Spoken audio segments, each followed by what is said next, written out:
we are going to go over to Ibiza because we're going to quickly discuss the connection between high-end luxury, Ibiza, and clubbing. Does it mix well? So before we get started, topic. Don't say yes or no. That's all I'm going to What say. a topic. You wait, right? You hold on to that, Dave.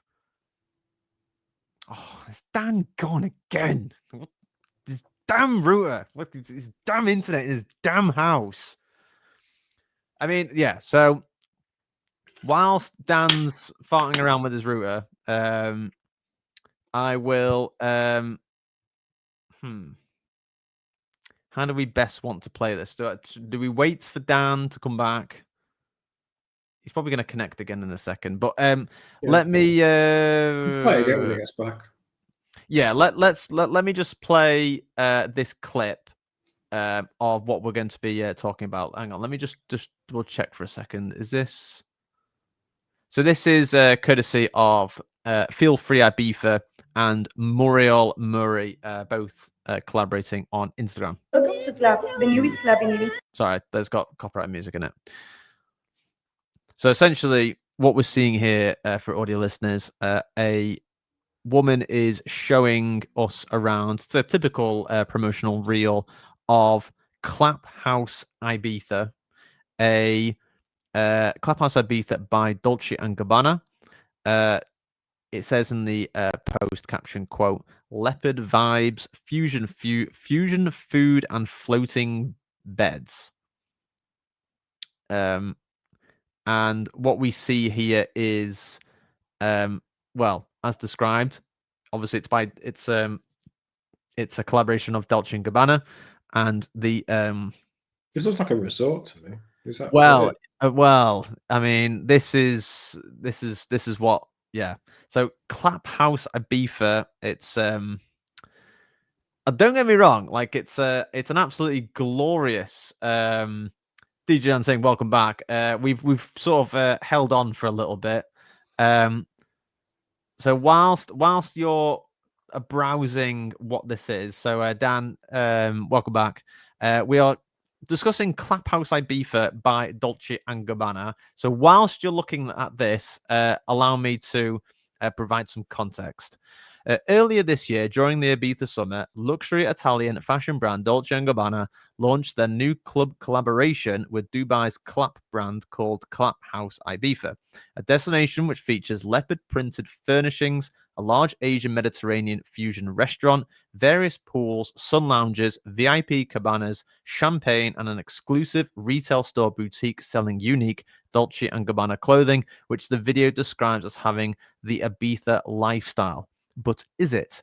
In addition, the venue announced a partnership with 7 Wellness, which offered, quote, a thoughtfully designed Ibiza wellness club and fitness space, offering mindful movement, recovery treatments, nutrition, beauty, and more. With a techno gym-equipped fitness area, outdoor reformer Pilates, contrast therapy, 2 swimming pools, and nourishing cuisine, this holistic hub is a place to reset, recharge, and realign. Yeah. Just one point there. Techno Gym is a brand, by the way. It's not a gym that plays techno. Just in case there's any kind of my sort of gym there. Definitely my sort of gym, but no, it's unfortunately that's the brand of the equipment that they use. And yeah. So that's basically the gist of what's going on. Obviously, you can actually see here Danny Rampling coming in here with a comment here with quote wow heart emoji. So Danny Rampling really likes this. Yeah. So is this a resort then, or what? Like, what is it? It has been described as. It's like Nikki Beach, basically, but with a Dolce Gabbana tie-in and the stores and things. Described as a destination which features Asian Mediterranean fusion restaurant, pool, sun lounges, VIP cabana, champagne, and exclusive retail store. God, it's very rare that Dave stuns me with a question when I can't answer it. God Damn it. It says one destination to expect. Okay, so here we go. The question is, what is it? Yeah, but wait. But wait, there's more. It is a pool club and restaurant. Right. They call It looks nice. I think it looks stunning. It's absolutely stunning. I'm sure it's going to be absolutely amazing. But for most of the English-speaking people around the world, it's the wrong name. That Clap just means something. I thought it was a bit totally wrong. unfortunate. Welcome to the Clap Club. And I'm like, all right. Yeah, you're like,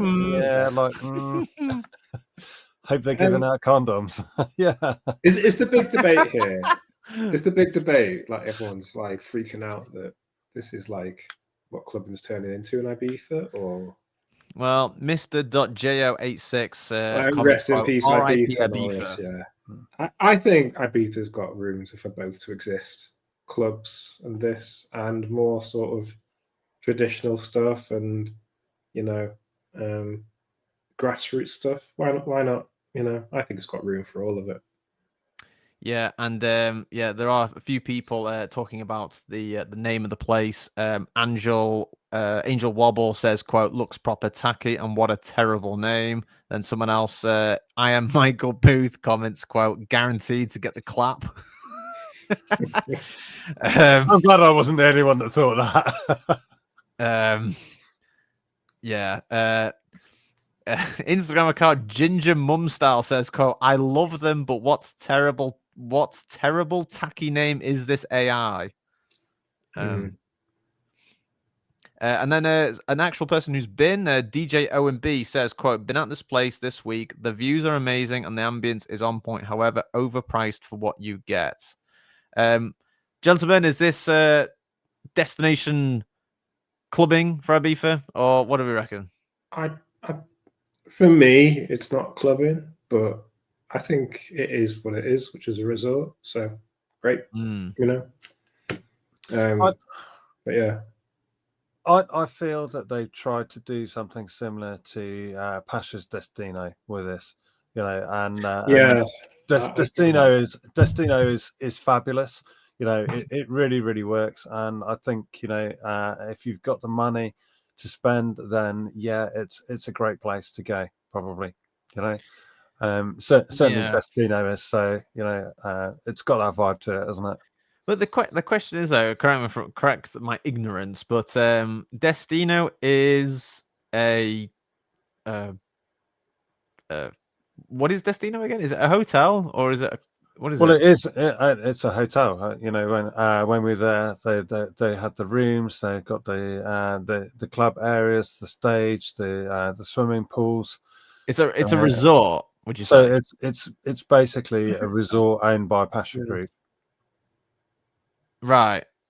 Okay. So Destino is but then again, Destino does have a stage. In this clip, I could be wrong, but in this clip, I don't see a stage. But is this the type of? Is this? I mean, for the pair of you, is this clubbing? Yes or no? It's not for me. No, I don't think it's clubbing. I think it's the kind of the antidote to clubbing for the glitterati, if you do know what I mean. So it's where they're going to go out and hang out, but not as niche and as exclusive as Pikes, maybe. Well, you see, that's the other thing I was going to ask you, actually. To be fair, even Pikes, like, have you heard they opened a new club now? Like, they've opened their own nightclub. Yeah, that's it. Yeah, they've been doing that this summer. Lots of big names. Dave Seaman's been playing out there quite a lot this summer as well. So like, because Pikes before that, it had like a little disco room, but it was nowhere near a club, really. It was just a nice, really, really, really nice hotel. Yeah, Freddie's bar is absolutely legendary, but it's not what most people would consider big enough to be a full-on club, even though it's hosted some of the biggest DJs on the planet. But you can tell, because they've had a lot of demand and a lot of interest, people just turn up to Pikes and turn in that this disco room, and I don't know if you remember Changon Wiimote, but it was pretty crowded. You know what I mean? Like it was literally a bursting point.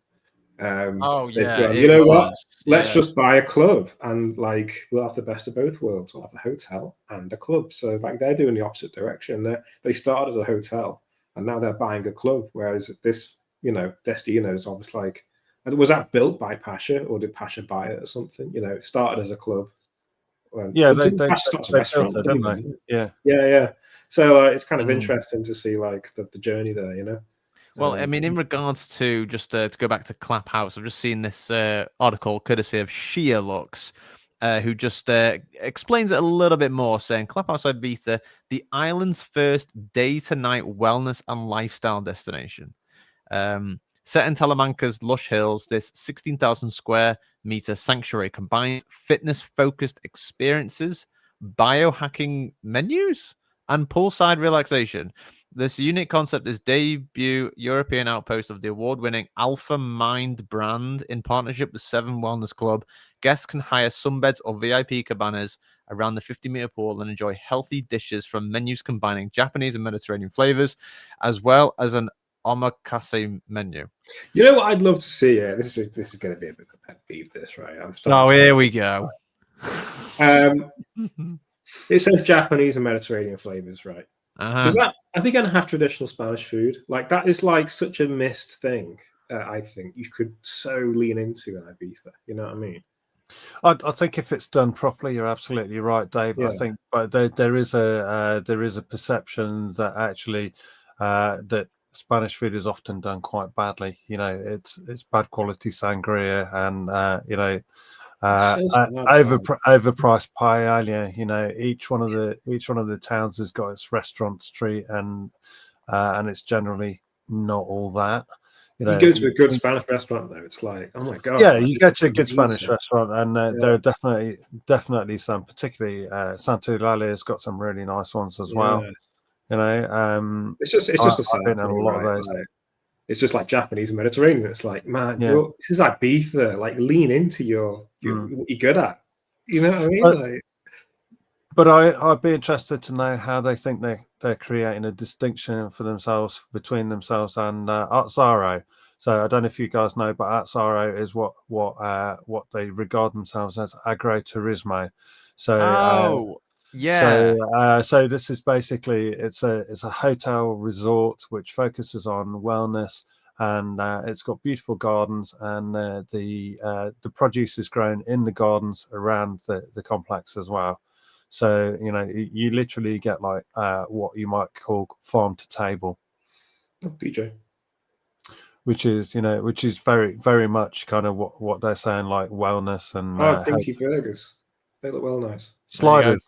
That's what they're called, sliders. There you go. Dave's getting sold already now. In fact, those ones were actually pool sliders, weren't they? In that sense, yes.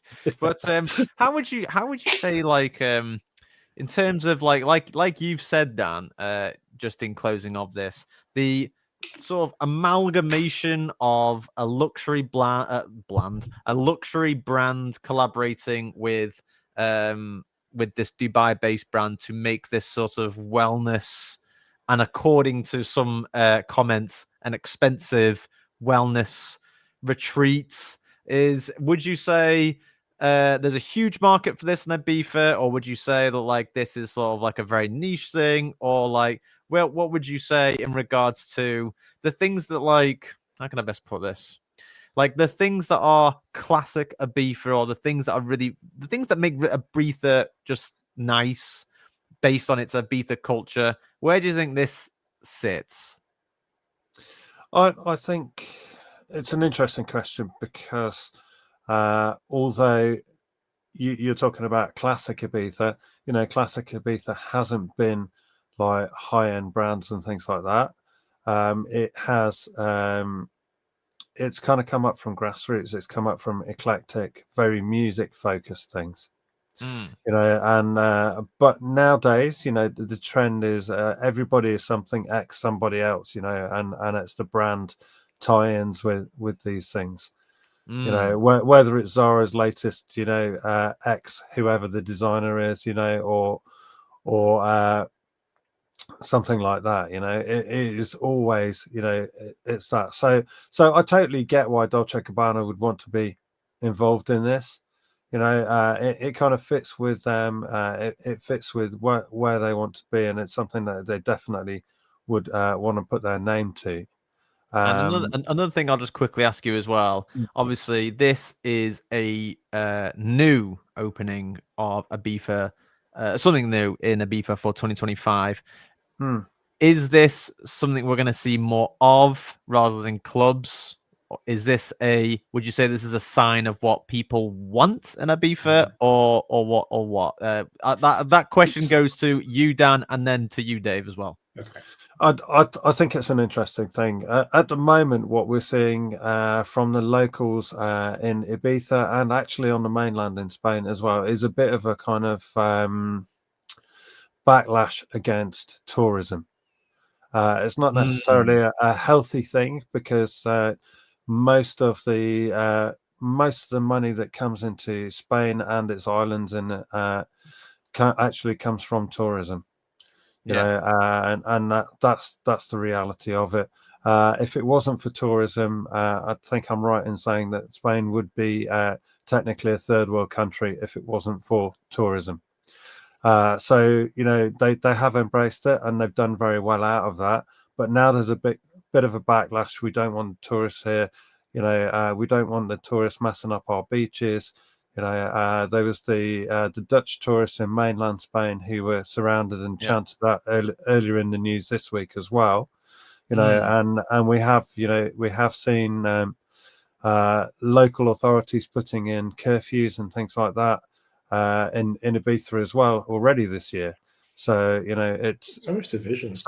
So maybe it's a solution to that. Maybe this is this is where people are going to go to. And they're not going to be going down Club Strip and things like that as well, but they're going to go for more kind of more relaxing, high-end experience. Yeah, and actually, maybe that's how they see the island kind of morphing, as it were. Morphing. Now that's a key word. Dave, over to you as well. Is this something of the future of Ibiza? What do you think? I think this has definitely got a space in Ibiza. In regards to will Ibiza get more clubs, it's kind of an interesting question, because I remember I was talking to a few people when I last went over there about this topic, and I was told from people that worked there in San Antonio,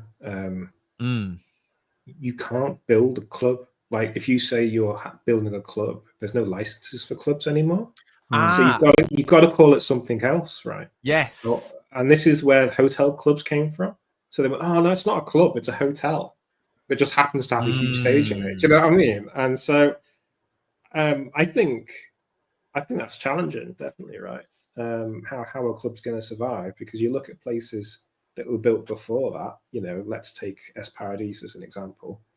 A huge pyramid.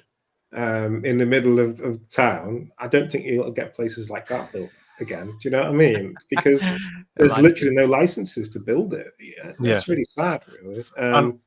I think actually that's how universities got around that, because they're like, oh, we're not building a new club. We're just redeveloping an existing club, and I feel like that's how they got around the licensing for that as well. And just quickly, I think I'll ask this to, I guess both of you. Clap House Ibiza, obviously what you're seeing here, lots of luxury and what have you. In regards to some of the things that both of you have mentioned in regards to tourism and capacity on the island, and of obviously knowing that quite a few people have commented to say, it's quite a luxury experience, so therefore it's going to be quite expensive. Positive or negative impact on Ibiza? Dave, you go first. I think personally the best thing Ibiza could do is to show the natural side of Ibiza, personally. So showcase what the island is. Do you know what I mean? What made the island so attractive in the first place to people. That is more compelling to me than a really nice hotel. But I've always been like that. It's the reason I like Malta. Do you know what I mean? Because everywhere you look, you're like, oh, wow. what is that? How old is that? And the history of stuff. I'm a sucker for stuff like that. So that's what I personally like, because there's so much so much history to Ibiza that is just not showcased. I feel it's kind of shocking, and I can understand it from a perspective of trying to shield your history from from nasty tourists that you're going to just wreck it all with raves. But at the same time, there's other ways of doing it, and you just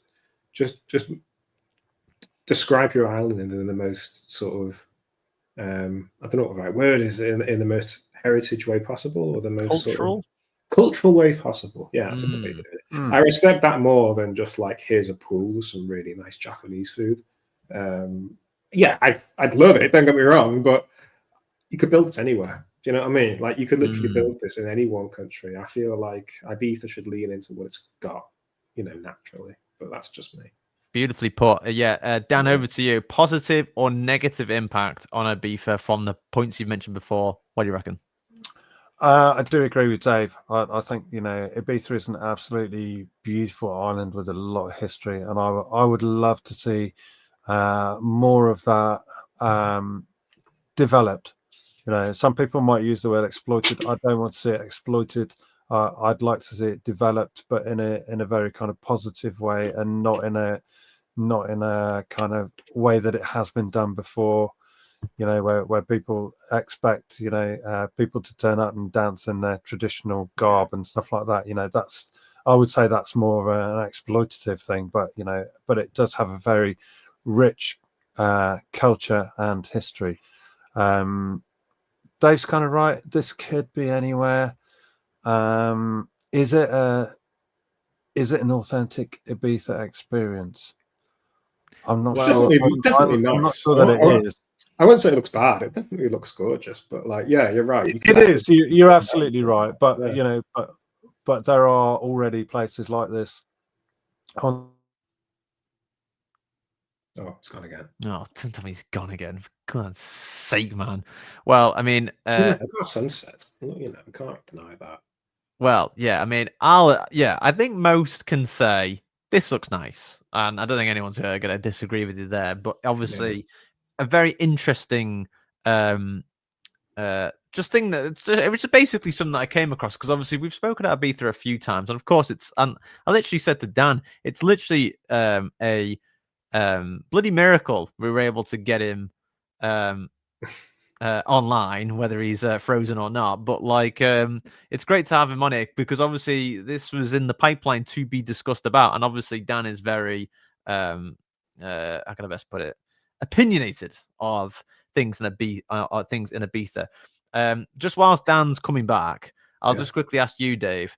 Now, the key word that some people were floating around, and even it's been mentioned here on this podcast as well, is essentially destinations or premises, if you like, that is exploiting tourists for their money for certain goods and services, which may be coming across as excessive in terms of their prices. Now, obviously, I'm not going to say this is expensive, don't go here, obviously, but as we have seen a few commenters saying that it's very expensive over there, and the fact that it describes itself as a luxury lifestyle destination, would you say this is exploiting tourism in Ibiza, or would you say it's fair game?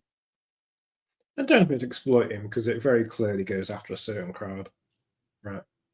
So because of that, I feel like it's fine. It's going for the high class. Isn't it in a collaboration with some Dubai brand as well? Did you say? Yeah. So Clap is the Dubai brand. Yeah, like if he's going to ask me where this looks like, probably Dubai. Do you know what I mean? And I think Dubai is one of the best examples of hyper tourism, right? Because that the country's got so much history and culture, and Dubai is just like hotels, skyscrapers. It's like nice city sort of thing. It's just completely different than what is all around it. You know what I mean? So that doesn't surprise me. It sort of has that vibe a little bit. But I think this is fine, really, to be honest with you. It looks like it's in the middle of nowhere, basically. or it's like out of the way, basically, based on the surroundings, and it's going after that high class sort of tourist, and great. Basically, it's probably bring a lot of money into the people that work there in the surrounding areas. Now, Yeah.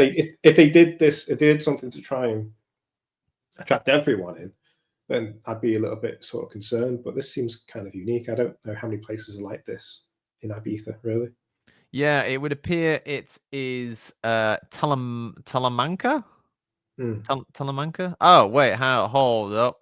I don't know if you can see that on the map, but it's actually showing, if I'm not mistaken, this is very close to Destino. Would you believe? Right. Yeah, and again, we even compared it to Destino, like, didn't we, at the start? So yeah. So that's interesting, and obviously, I believe Dan's having connection issues, but we've got 5 minutes left. So if he comes back, he can have his own closing statement on this. But in terms of our quick, I'm not going to say we have reviewed Clap House, because obviously we haven't been there. But for listeners and for viewers, of course, if you want to visit Ibiza and visit Clap House Ibiza, obviously. I mean, we don't really need to advertise because we've been talking about it, but we've had a mixed discussion about it. But of course, if you do want to take a look into this, which is described as one destination, 2 experiences, be sure to check out their Instagram, which is Clap House Ibiza, all one word. yeah. And if you are in and around Spain or in Ibiza, they are Clap House Ibiza. It is, it's going to be a hard one. Cap Martinet, Balearic Islands, Ibiza, Spain, 07819. That's the Spanish zip code thingamajigger. In closing, Dave, is this going to be let them do what they need to do, and we are relatively okay with it? What do you reckon? I'm all right with it. I will say, like I said, you can't build new clubs now in San Antonio. And I do think Ibiza's got this risk of losing its musical variety, its musical heritage, right? And I hate that, right? As a club, Ibiza's a wonderful island. You've got like gigs happening all over the place, and some of the best clubs on the planet. And I'd hate the island to just throw all that away, basically, right? But this is why I think it's better to reinvent like the historicalness of it and incorporate it more of what it is, instead of just like annoying everyone with a huge mega club that sort of annoys all the locals and stuff. Because you got to think as well, like, as time goes on, the music focus of what Ibiza is famous for will change over time, right? So like everyone thinks Ibiza, like Balearic, chilled stuff, and I'm like, that's still there, but there's a lot of techno there right now, a lot of really hard techno. Do you know what I mean? And the reason is because that is huge in the music industry right now. Do you know what I mean? 10 years time, I don't know if it's still going to be as big as it is now, but it's a constantly evolving thing. And that the places that get built and the places people go to will either adapt or change with the times in regards to that. Do you know what I mean? I think it's sort of a miracle that some of the clubs, some of the really old clubs, have managed to evolve and keep up basically over the years, because they're playing completely different music and they attract completely different crowds now than when they were first built. Do you know what I mean? And that's kudos to the people that run those places, and they get it. They can understand the shifting crowd and vibe and sort of requirements from the crowd. But yeah, I just I don't know where dance music's going to go in 10 years' time, right? I'll be the oracle if I knew, but I just think Ibiza needs to sort of understand like it's a constantly evolving thing, and venues need to sort of be built and adapt to that over time, right? So yeah, absolutely, and very well rounded up. And obviously, we've only got 2 minutes left. Dan, if you've got 30 seconds, my last question was, despite what we've heard about it being a luxury high-end thing, in about 20 seconds or so, could you give us the answer to the following question? Would you say Clap House is exploiting the tourism of Ibiza? 20 seconds, go. I think it is possibly not exploiting the tourism of Ibiza. I think it's taking advantage of a well-laid foundation for it. It's certainly not the first of its kind. It's possibly the first to have the kind of backing from a major fashion brand. But you know, Ibiza is about the culture. It's about fashion. It's about how fashion and music interact. You know, even like Charlotte Tilbury, the makeup lady, she was born and grew up in Ibiza. You know, so there is that culture, that heritage in there. So you know, it's not necessarily exploiting it. I think it's just kind of building on the foundations. Will it do really well? I expect it's going to do really, really well, to be absolutely honest with you.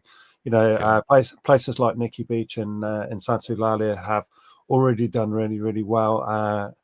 We mentioned that Saro earlier. That's also doing really well as well. So I think there's definitely a space for it. Yeah, and I'm glad you've cut yourself off there. I was about to stop you then, but yeah, you've actually rounded it off in actually very good time. We've only got a few seconds left.